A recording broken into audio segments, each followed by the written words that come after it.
Hello and welcome to today's video. So this time we're going to be having a look at books on vintage Star Wars collecting. Back to this real classic, which was the Steve Sansweet one, From Concept to Screen to Collectible, right up to a couple which have been recently published and a few in between, some of my favourites.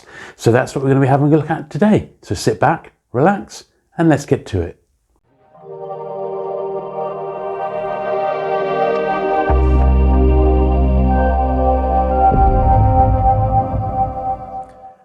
Okay then, so we start with this one, which was Star Wars From Concept to Screen to Collectible by Stephen J. Sansweet.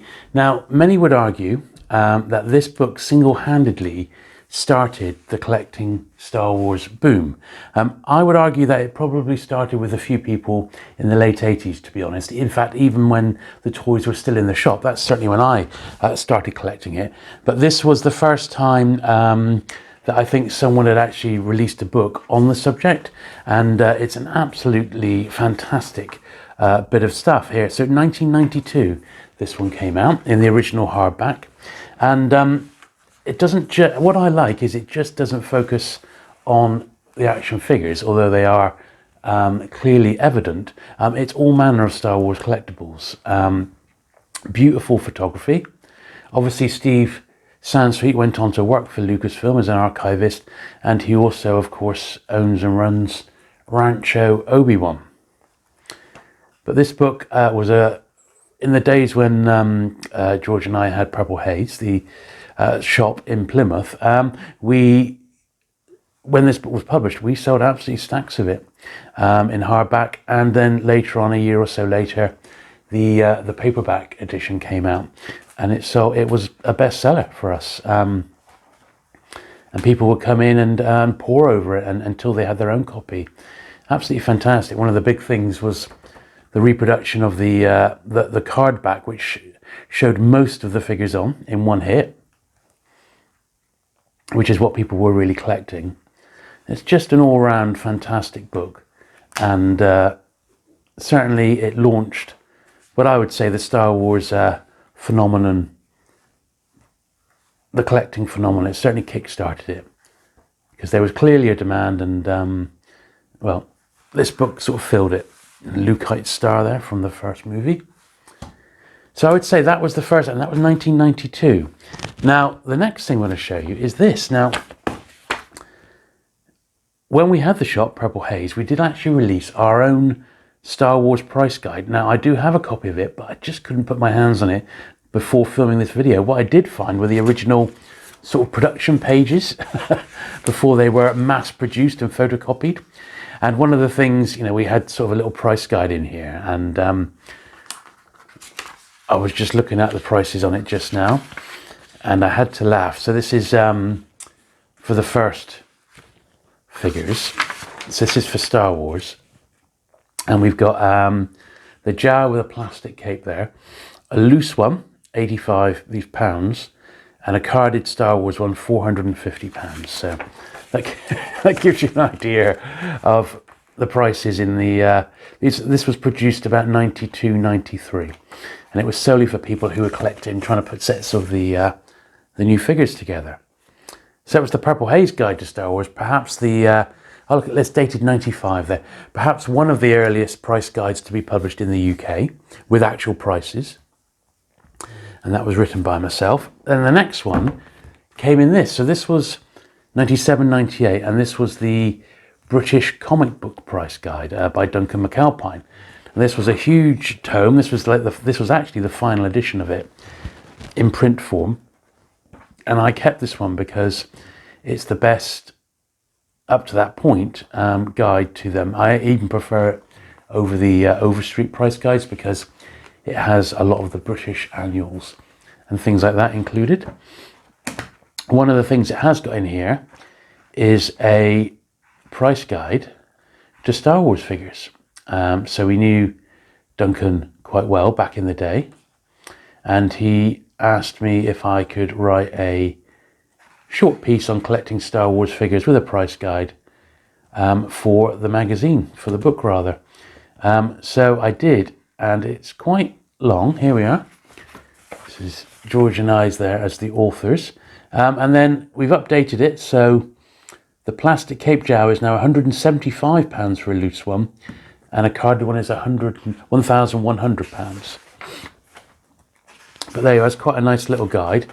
Took a long time to put together that one, and it even includes the early 1995-96 vehicles as well. So that was 97-98 in the UK. Just pop them to one side. In America, there was a magazine called Tomart's Action Figure Digest. Absolutely fantastic magazine.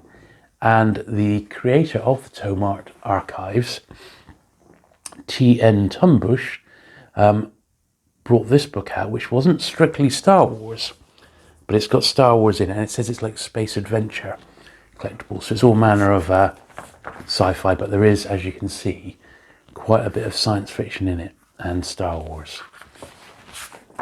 And this one, once again, beautifully illustrated. So the Star Wars bits here.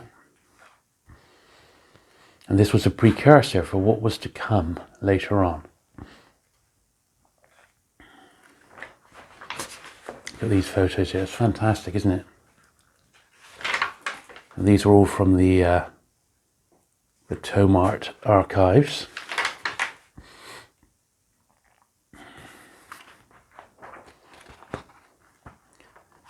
Obviously the prices are very much out of date now. 1990 copyright. The prices are very much out of date. However, the content is excellent. Now, based on that one, it was expanded later on to just action figures, same publisher, authors, and it came in 3 volumes. It was Tomart's Encyclopedia and Price Guide to action figure collectibles. So obviously this is a Star Wars specific video, but I did just want to show you how comprehensive it was for the action figures that were released up until that point. Some fantastic stuff in here. And that had 3 volumes. Volume 2, I think that goes up to, yep, Spider-Man. And then volume 3, it's got the S's, so Star Trek, Star Wars and Transformers. So you might think that was probably for us the most interesting volume.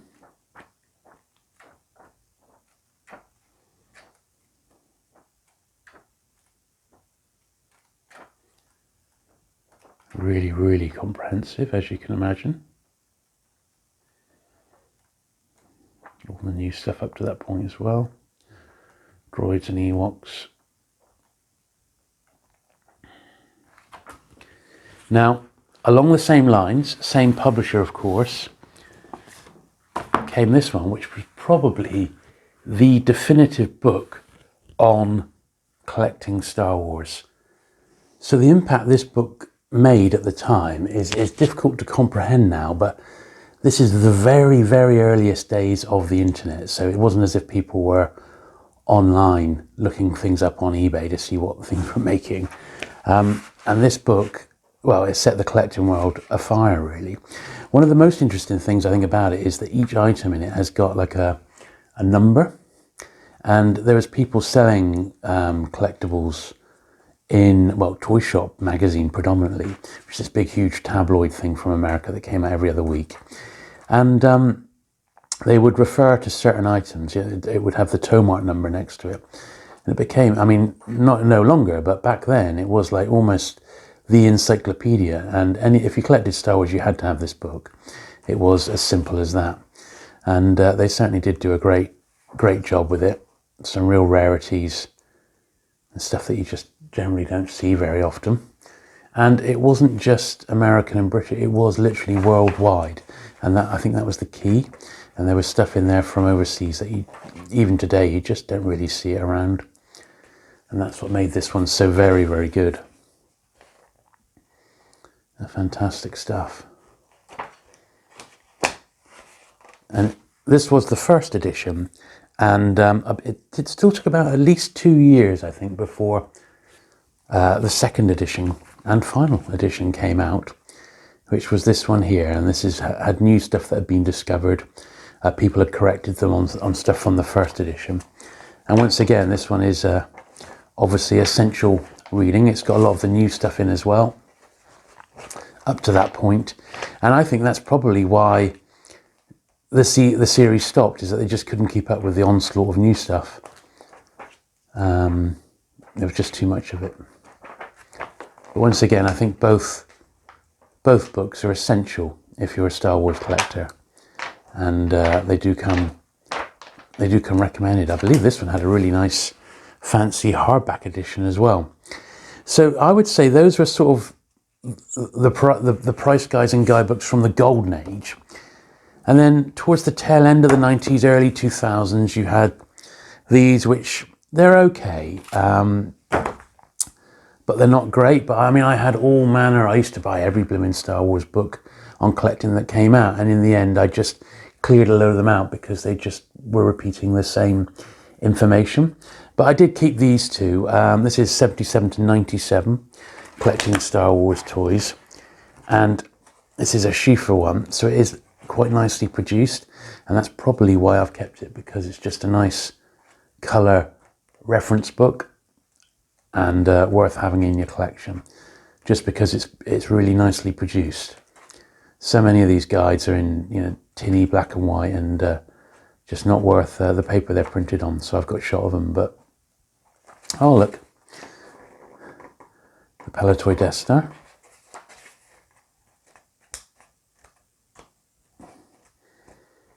So that one's quite good, collecting Star Wars. And there's another one, a universe of Star Wars collectibles, Stuart Wells. This is another one. The reason it's been kept is because, once again, it's nice, it's beautifully illustrated, and that to me makes all the difference.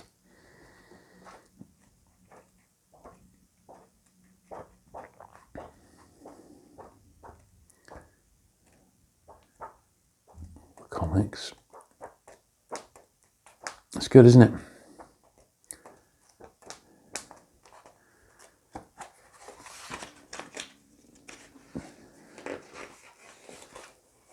Perhaps slightly lower page quality, but still nice.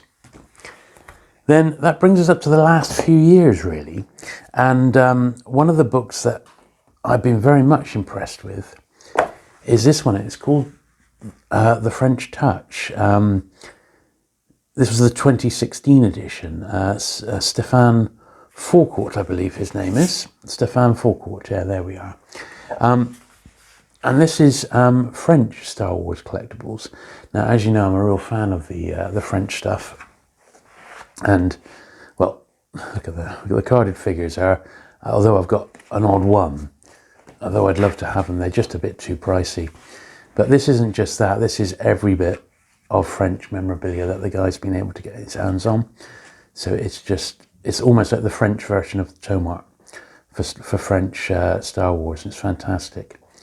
Now, I've got bits and pieces throughout here, and I've got various magazines and things like that. But this is really special. Obviously, Meccano was the main Star Wars licensee for the original trilogy. And this really is got some fantastic stuff in, and comes recommended if you're a lover of the French items, such as I am. Obviously, the French nation have the Tri-Logo range, the same as us, and I've got a lot of Tri-Logo figures in my collection. I do like the Tri-Logos. Those are those square figures, which are fantastic, but just so pricey. There's the square Empire Meccano Boba Fett figure. Thousands of pounds worth, that one. There's the Meccano Death Star. It's great, isn't it? Absolutely fantastic. Oh, I love that one.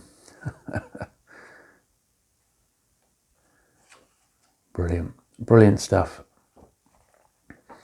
It's a little pricey, this book. It's, best part of £30, but if you like the French Star Wars, I think you'll love it. And he did actually release this little pocket one, and this is a look at the tri-logos as well. So it's basically all the French carded, with a little handy tick list, like you're going to need one of those. I mean, let's be honest, But this is a close-up look at all the different variations of tri-logo, the Empire and the Square Star Wars ones, right back to the start, which is quite nice as well. And the last one I'm going to have a look at, and what prompted this video, was this one. So I had this one bought for me by a friend of mine for my birthday recently. And this is the Overstreet price guide to Star Wars collectibles. Now, for many, many years, Overstreet, or Bob Overstreet, was the comic book price guide expert. And I can't imagine he's had much to do with this except lending his name to it, because it's by Amanda Sheriff and Robert M. Overstreet. But I have to say, they have done a rather good job of it. And once again, it's bang up to date with all the latest stuff.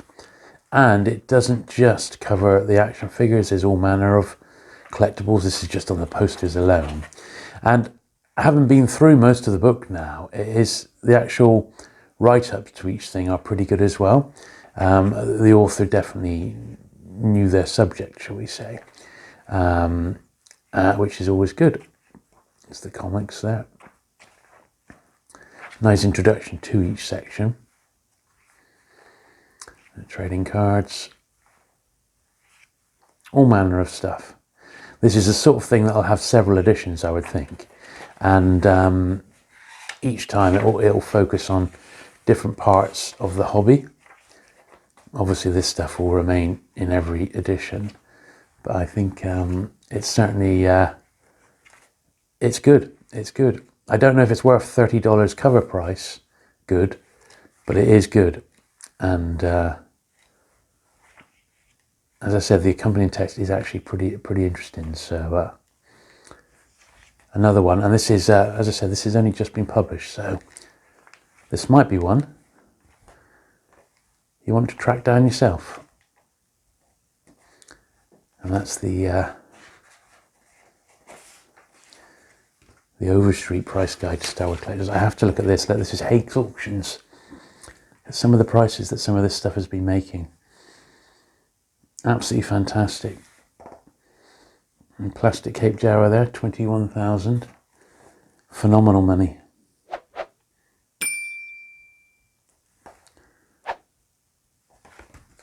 And that's the Overstreet price guide.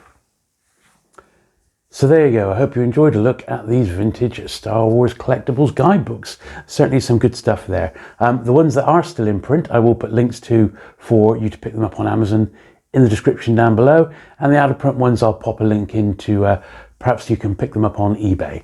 Anyway, that's it for this week. Thanks for watching. Do please consider subscribing for regular vintage Star Wars content. And I look forward to seeing you again soon. Thanks once again. Bye.